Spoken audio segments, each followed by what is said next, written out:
ভারত ও পাকিস্তানের গত মে মাসের সামরিক সংঘাতের সময় গুলি করে ভূপাতিত করা ভারতীয় ৬টি যুদ্ধ বিমানের ভিডিও চিত্র ইসলামাবাদের কাছে আছে।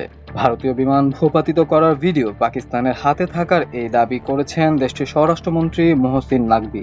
রোববার পাকিস্তানের ইংরেজি দৈনিক ডনের এক প্রতিবেদনে এই তথ্য জানানো হয়েছে।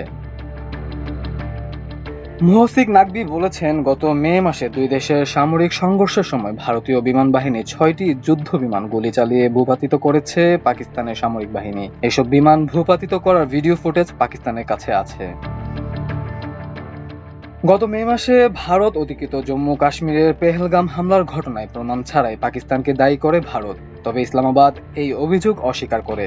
এই হামলার ঘটনায় পাকিস্তানের সংশ্লিষ্টতা অভিযোগ তুলে দেশটির সামরিক ও বেসামরিক স্থাপনায় হামলা চালায় ভারতীয় সেনাবাহিনী। পরে পাকিস্তানও পাল্টা হামলা চালায় ভারতে। তিনি বলেন, গত ১.৫ মাসে সেনাবাহিনী, নৌবাহিনী, বিমান বাহিনী ও সরকার সবাই প্রশংসিত হয়েছে, কিন্তু আমাদের গোয়েন্দা সংস্থাগুলো পর্দার আড়ালে গুরুত্বপূর্ণ কাজ করেছে। ভারতের পরিকল্পনা আগে থেকে আমাদের জানা ছিল, তারা কি করবে, কোন বিমান ব্যবহার করবে। গোয়েন্দা সংস্থার অবদান ছিল অত্যন্ত গুরুত্বপূর্ণ, কিন্তু তারা সামনে আসে না। আমাদের তাদের স্বীকৃতি দিতে হবে। নাকভি আরও বলেন, ভারতীয় বিমান ভূপাতিত হওয়ার পর প্রমাণ ছাড়া তা ঘোষণা না করার সিদ্ধান্ত হয়। তিনি বলেন, আমাদের কাছে রাডারের তথ্য থাকলেও মাঠ পর্যায়ে প্রমাণ দরকার ছিল।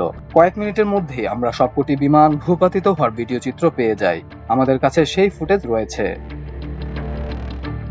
তিনি বলেন, দুটি ঘটনায় ৭টি ভারতীয় ক্ষেপণাস্ত্র পাকিস্তানের একটি ঘাঁটিতে আঘাত হানে, তবে সেগুলো একটিও লক্ষ্যভেদ করতে পারেনি। কিছু সীমান্তের ভেতরে পড়েছে, কিছু বাইরে গিয়ে বিস্ফোরিত হয়েছে।